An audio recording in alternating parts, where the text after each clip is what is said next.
We see lots of comments on our channel about people saying that, you know, people shouldn't wait until they're old and going to just be ill before they return to Jamaica, or contemplating about what have people been doing in their country that they have migrated from Jamaica to, and not really showing any substance of what they're doing. And the question we want to ask here is black tax something that is keeping people in foreign countries for longer than they would actually want to be there? Let's have that conversation here.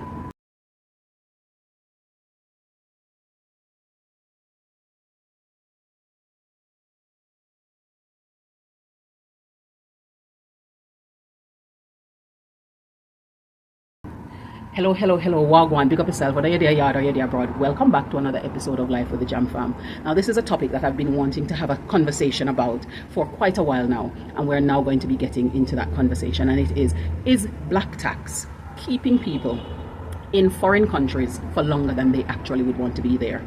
And for those people who are unaware of what black tax is, what is black tax? Black tax is a term that was coined in South Africa, and it was coined when the melanated, black-skinned people of South Africa were beginning to migrate to metropolitan areas or other parts outside of the country, and they're having to take on the responsibility of providing for and caring for the family that they have left behind. And so that's where the term came from. And we see it a lot in Caribbean families, we see it in African families, we see it in Asian families. And so it's a widespread thing that occur in a lot of family groups. The question we want to be able to answer here is it stopping Jamaicans from coming home at a point in time when they want to? Is it a thing that is deterring their return and also preventing them from achieving what they would want to in the places that they've gone off to? Now, who is it that normally faces the burden of black tax? Now, this black tax oftentimes affects people who are the one that happens to be the first to become successful from the family. And success is measured in lots of different ways based on the family group that you are coming from. So it might be that person is the first person to go abroad. It might be the first person to go off to college or university and then have a job. It might be the first person to have a certain level of employment outside of the norm for the family. And these are the people who tend to bear the burden. Sometimes it can be the first child in the family. It doesn't necessarily always become that case. It's just the person who has managed to crawl out of the predicaments that faces the majority of the family to what is perceived as a better way of life.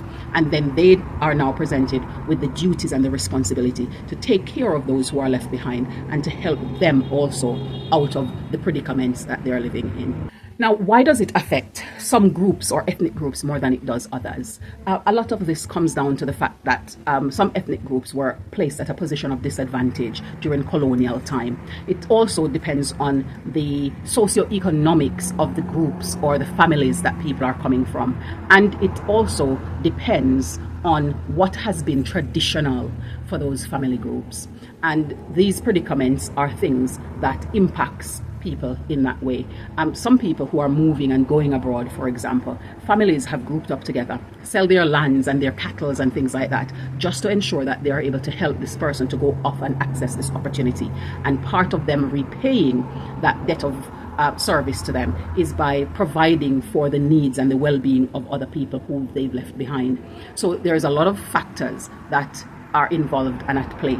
And so for different people, the situations might very well be different. And the way in which they have to repay might also be very different. For in some families, what happens is that people have to go back and marry to certain groups of people so that they are marrying into a certain advancement in life. Now, thinking about it from a Jamaican standpoint, what typically happens is that we end up having where the people who have moved abroad are needing to send remittances to support families and groups of families and family members in Jamaica that then have an impact on their ability to build wealth and to live a certain class of life in the country that they are currently in. What impact does it have on the individual or individuals who are having to pay this tax, and how does it impact generational legacy?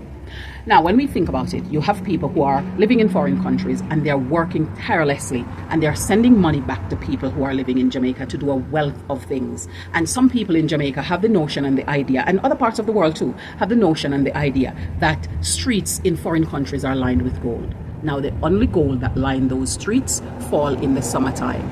it's white. And when you collect it, it melts. It's snow. Freezing cold temperatures.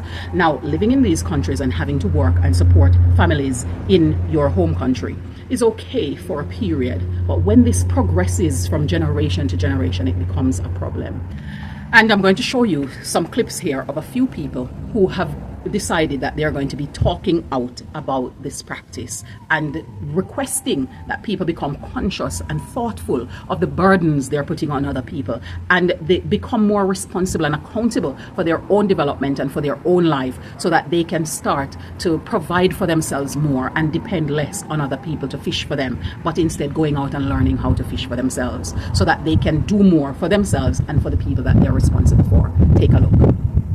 Sending money back home or to your extended family is such a common African practice that I absolutely hate. I saw my dad doing it, and I don't even know any of my extended family. I saw him doing it with his brothers, with his sisters, with his grandparents, parents, like everyone in the family. As long as you have a job, they expect you to share that money accordingly, and that is just something I will not be participating in it. I already knew I would never participate in this. Like, how do you come and tell me, oh, my kids are starving? Yeah, they're starving, lazy. Get off your ass, get a job and feed your kids. And also there's this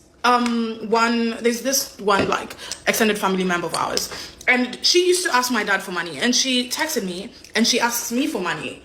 You've been asking my dad for money since before I was born. I was raised, I grew up. Now you're asking me for money.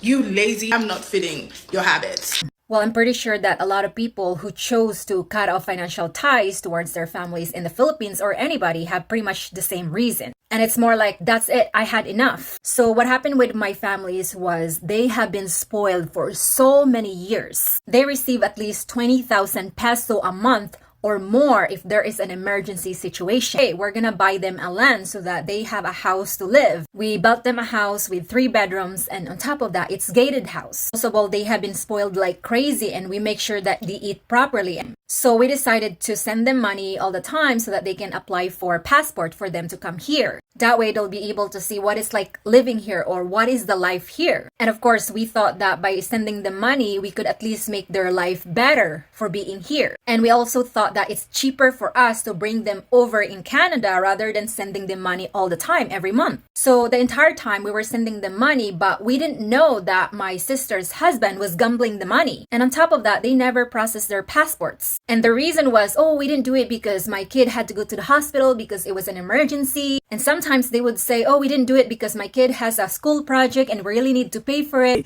Every time I go to Africa, especially lately, the lifestyle that they're living there is just ridiculous. So these people are the people that you basically feed, pay their rent, you know, when they get sick, you pay for that and all of those things. But these people are living their best life out there. Like, I go there, they go to the most expensive hair salons, they go to the most expensive nail salons. They're living large, okay? Like, they're out there drinking like juices all day. Mind you, it's not like in America where you buy juice and keep it in the refrigerator. You literally have to buy like the canned juice every time, and they're not cheap. For us, it might be cheap when you convert, but for them, it's not cheap. So that could rack up to like 1 day of worth of food for the whole family. They're going clubbing, buying shisha, like spending $15 on shisha. That's like 150,000 there, which is a lot of money there. So they're doing all of these things, living this, you know, glamorous lifestyle that you don't even have in America. And I just sit there and I look at them. I'm like, I'm the one funding like half of this lifestyle, and I don't even have this lifestyle. Living abroad, I don't think people understand how difficult it can be if you're living abroad. So I moved abroad on my own, right? I just came here and I've had to make a life on my own. I didn't always have the help that I needed. I mean, some people have contributed here and there, but for the most part, it's been very, very challenging for me. And particularly when I had my child, finding childcare and having a full-time job was a very, very difficult time for me. And I think that when I was in the army, that wasn't so bad because I had I didn't have any obligations to anybody. I didn't have a child, so I could just do what I want to do, go where I wanted to go, and I was just working, earning. I didn't have anything else to spend my money on. So when people asked me for things, I would just provide it for them without question. It doesn't matter what they wanted it for, I would send it. But there comes a time when I changed career and I wanted to have a child, and I did that.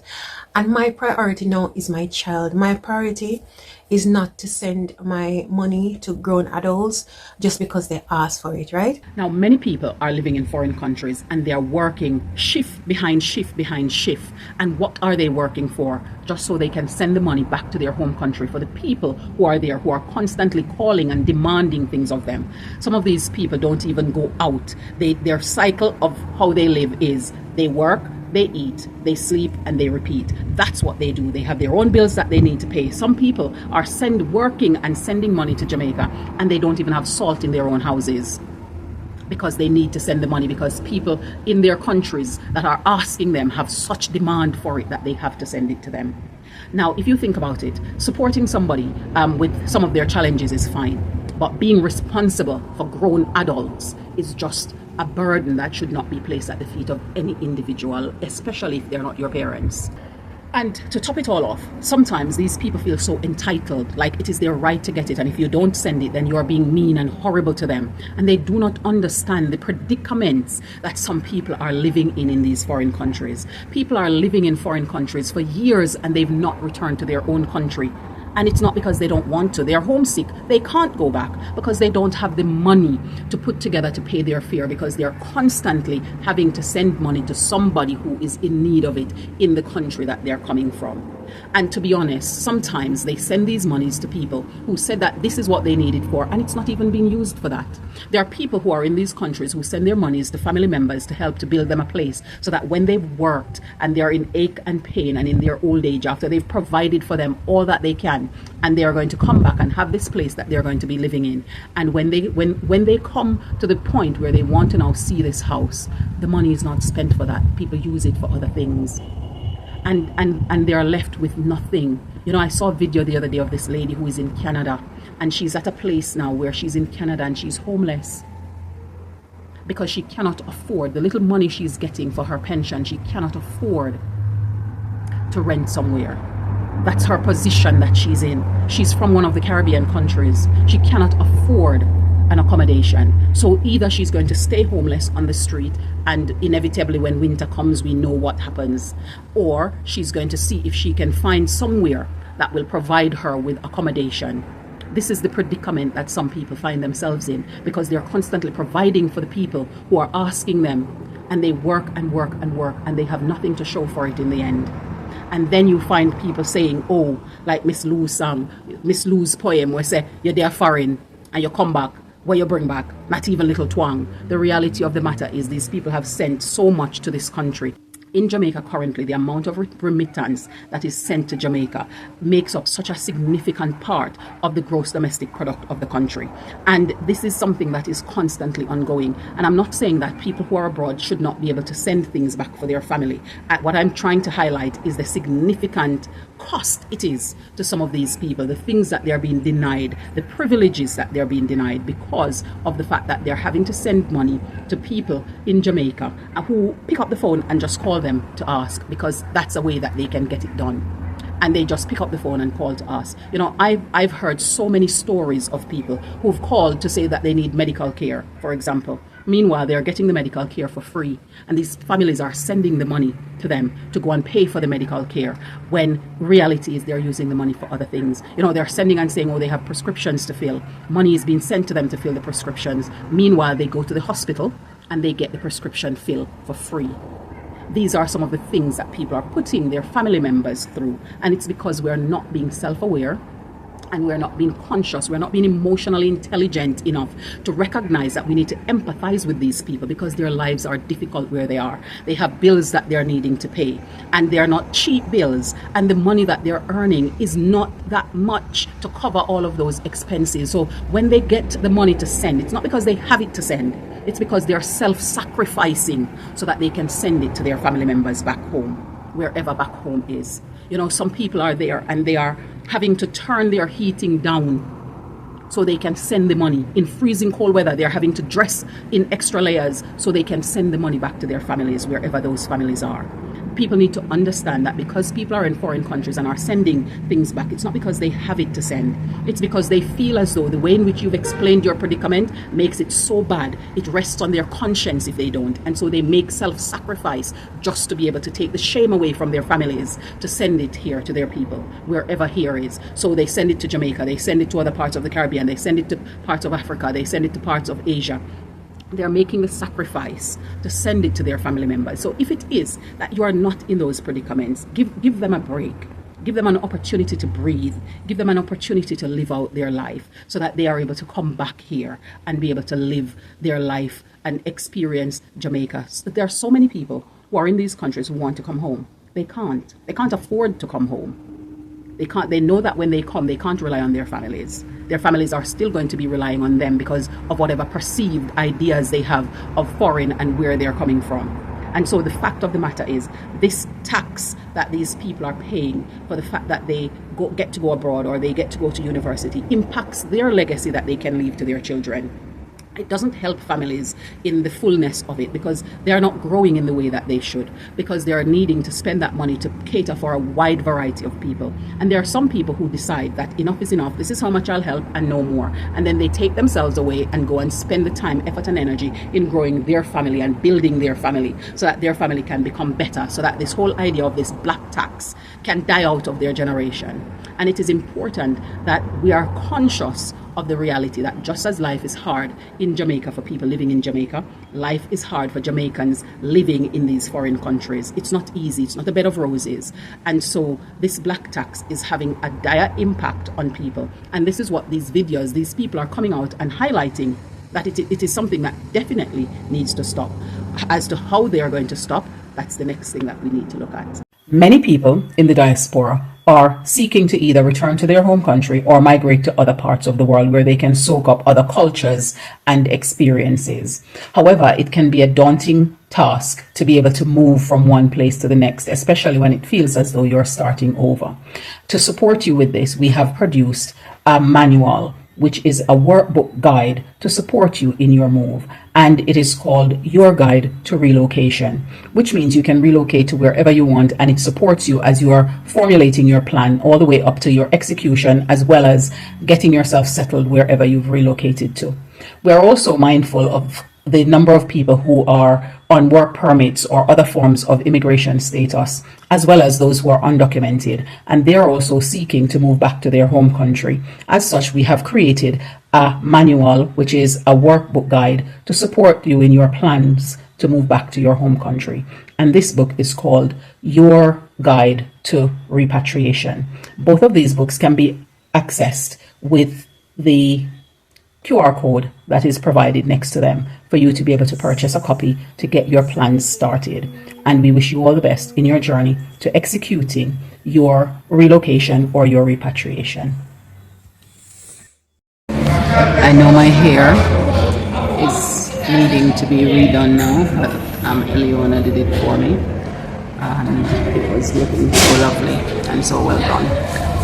My head, I'm one of those people who from Millicom used to get a comb while we had when my hair is like getting combed, because my always get touchy because I'm so tender-headed, and so I try to avoid having to do my hair.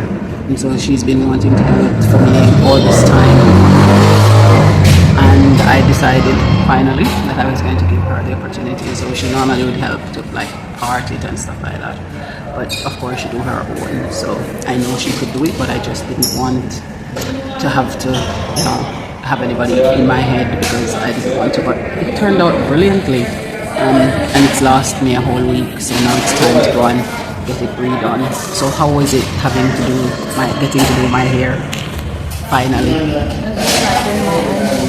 Okay, it felt similar. Yeah, but it needs redoing now.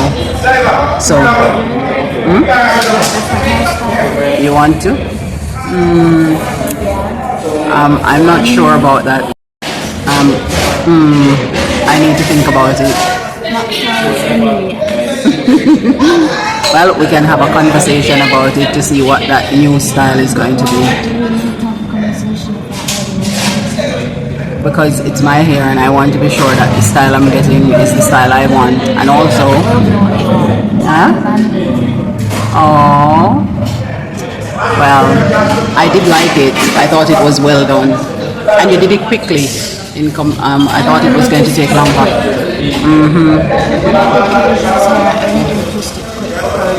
She kept wanting to take breaks. And I keep wanting to take other different kinds of breaks. And honestly, it was a whole new thing because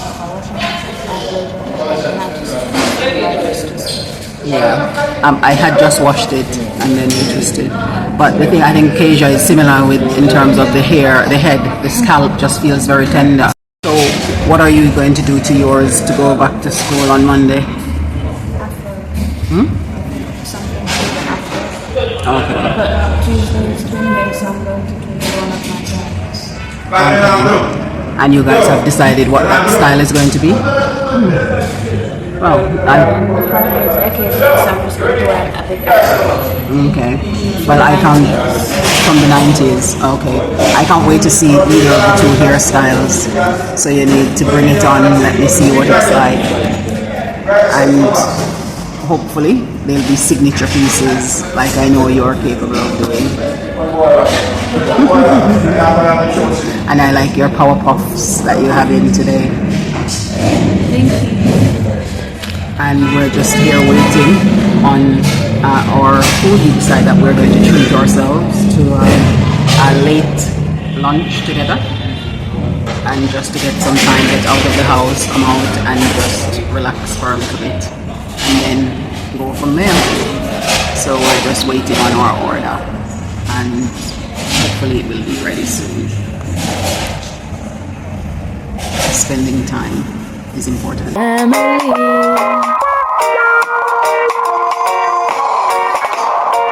Where I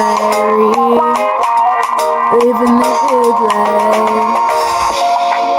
We're royal, cruising through the West Indies, having fun, enjoying the good life. Jam Fam family, the Jam Fam family, yeah. The Jam Fam family.